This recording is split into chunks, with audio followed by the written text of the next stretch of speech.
What's up guys, Kara Corey here, welcome back for another video. And I do want to mention today I'm obviously outdoors. I'm just trying to take advantage of getting some fresh air, you know, from being cooped up inside all the time. Feels good to get outside and get some fresh air, but with that being said, I apologize if the volume or the sound isn't as flawless as it normally is, but also wanted to give you guys a little change of atmosphere too. So for today's video, I wanted to discuss something very relevant. I continue to get messages about this, mostly this past week, in regards to folks who are in the midst of prepping. So a couple things we're going to talk about. Number one, should you be prepping right now during this quarantine crazy world we're living in? And number two, if you decide not to prep, how to go about handling it. First question to address, should you be prepping right now? It's really simple, you guys. You absolutely can continue to prep during this time. It can be done. I know a lot of people are very routine. They're used to going into the gym, having their set training program, having set equipment available, really making it almost a luxury. Everything's at our disposal. Without having those things right now, because if you're like me, most, you know, non-essential businesses are closed. I think that's for most areas right now, even globally, I guess, if I can say that. You know, most people don't have access to a gym, and maybe you don't have a full home gym at home. But you absolutely can continue to prep. You can still continue on your fitness journey with really minimal equipment. You know, you don't have to have a squat rack. You don't have to have a spinning bike. You don't have to even have a treadmill. There are plenty of ways to be creative with your workouts at home with minimal equipment. I think right now, just looking online on Instagram, everyone and their brother is giving you guys free resources for home workouts. And there is the possibility of still making progress while at home. Yes, it may be a little bit harder because you do have to be creative. You kind of have to plan for it. You have to utilize different things than maybe you normally would, but it's 100% able to be done. Is it more challenging? I think so for most people. I think it's a bit more challenging to have to be creative in your own home, or even getting outdoors with your workouts and ensuring that you're doing enough, which is something we always worry about when we're in prep, right? But it absolutely is able to be done, and with that is your diet.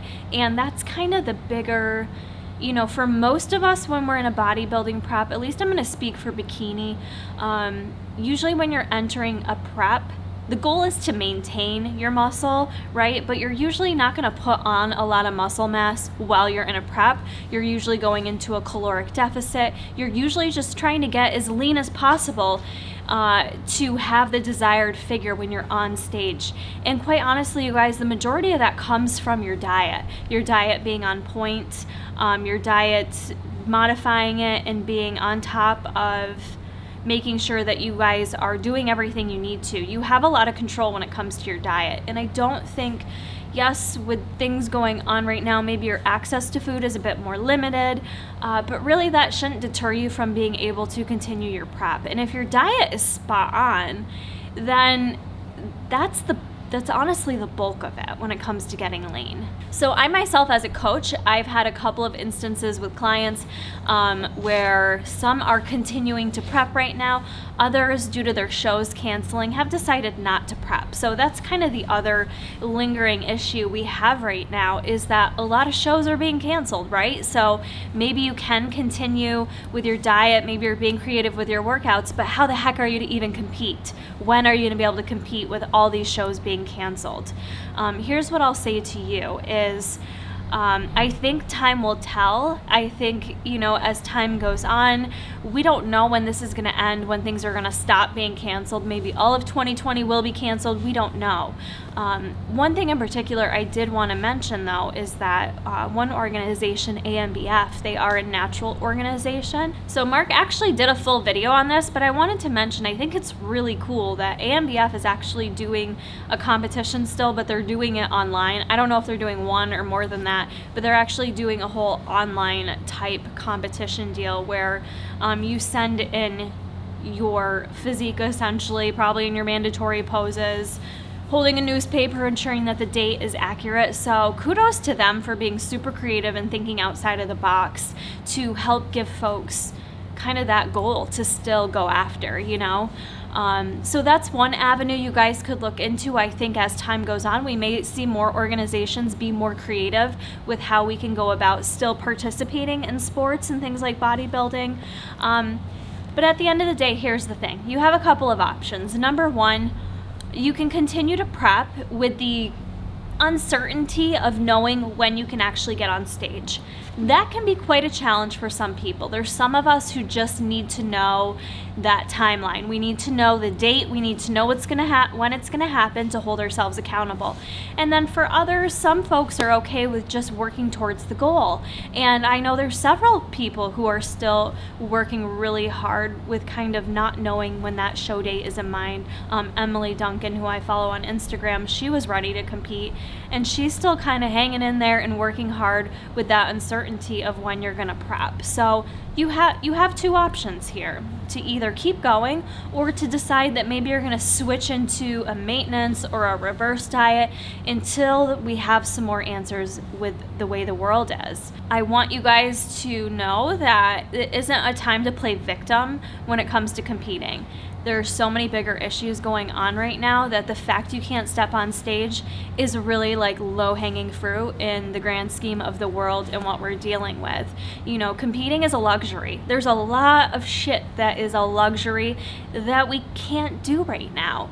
And I want you guys to kind of focus more on, instead of poor me, I can't do this, I can't do that, and really think about the luxuries that we actually still do have on a day-to-day basis. I know it feels heavy right now, it feels weird, but there's a lot that we should still be very thankful for. So I personally don't have a lot of tolerance for competitors.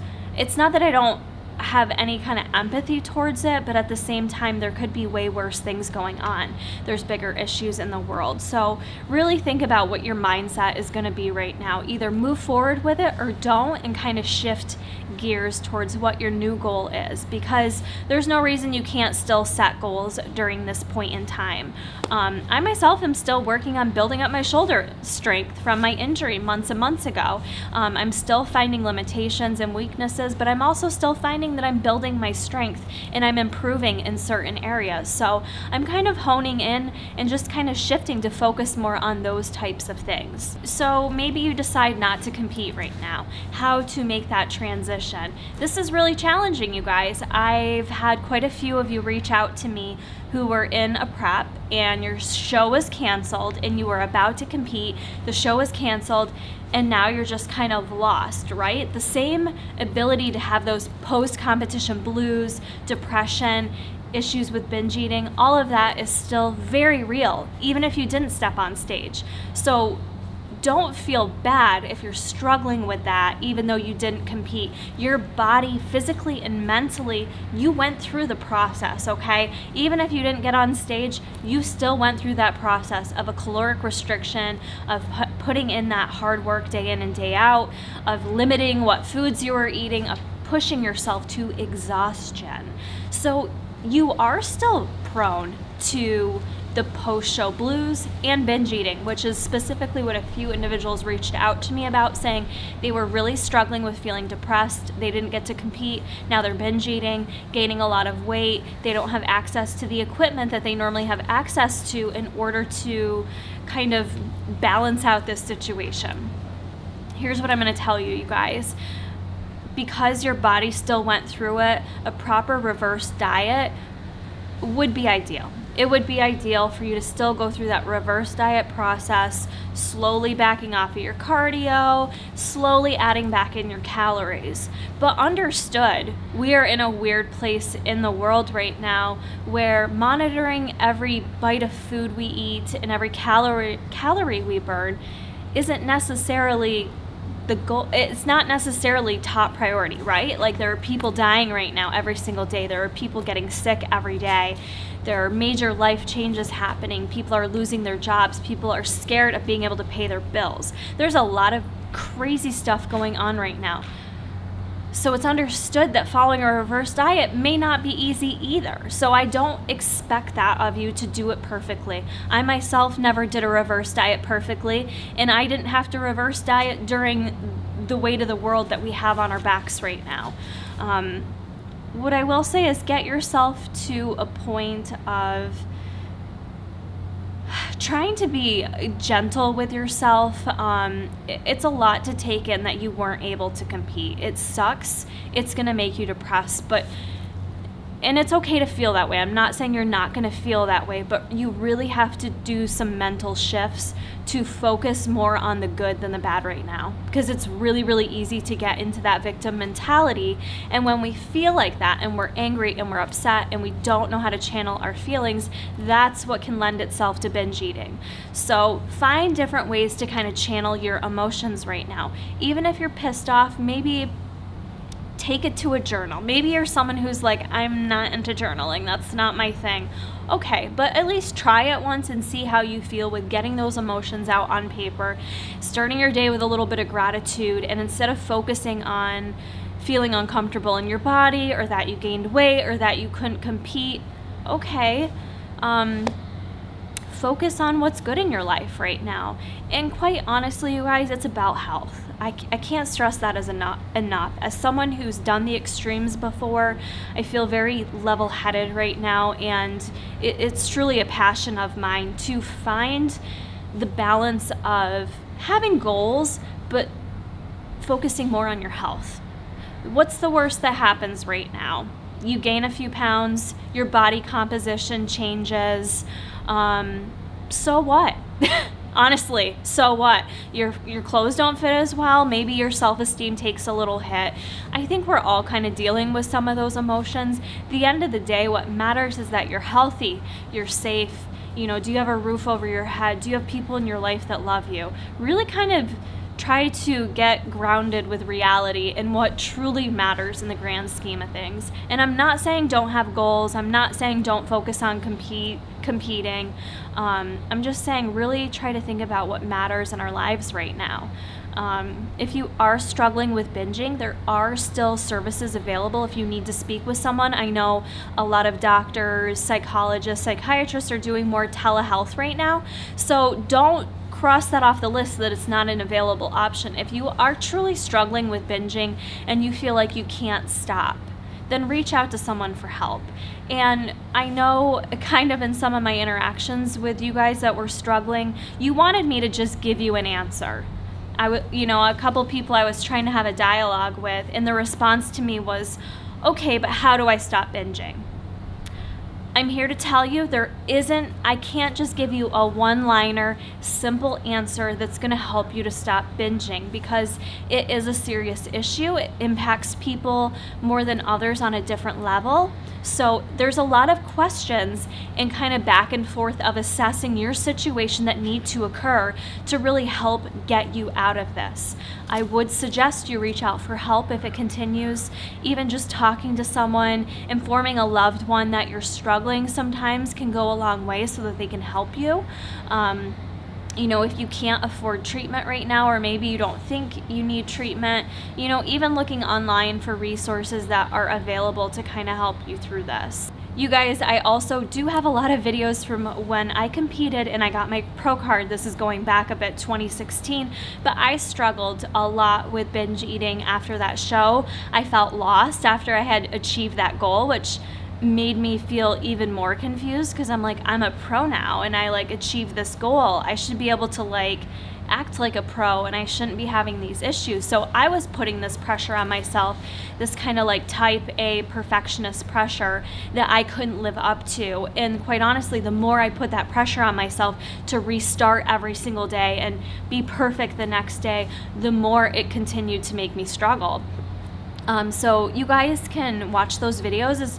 I'm not an expert in that department, but sometimes I know it helps just to know that someone else has gone through what you've gone through.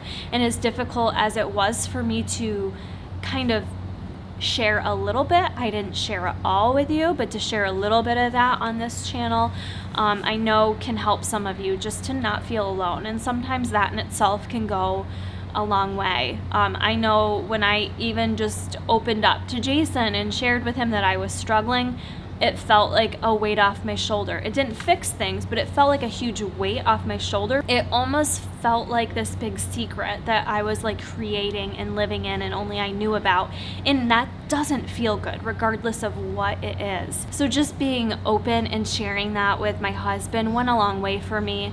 I don't know that he understood it, but he was there for me, and he was there to listen and support me any way he could. And so that can go a long way sometimes. Again, I don't have a one-line answer for you. I can't answer it in a video, but what I can tell you is you aren't alone.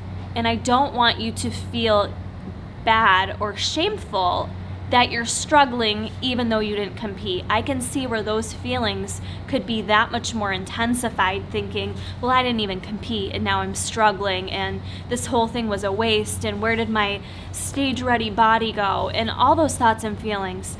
You have to let it go. You kind of have to let the perfectionism of it all go, of the body, of the diet. What helped me truly was not tracking. It was for me focusing on eating healthy and feeling good. It was what's gonna do to make Kara feel good today? Is it getting a good night's sleep, waking up, and having a big breakfast? Like for me, I had to quit tracking macros. I had to focus more on getting back in tune with my body. And yeah, with that comes accepting some of the weight gain. Again, it's gonna be okay. Weight gain isn't something to be feared. And I know it's kind of stigmatized that gaining weight is bad and being smaller is the best. And sometimes as women, we put that on ourselves even more, I think, but in the sport of bodybuilding, it even further intensifies those feelings.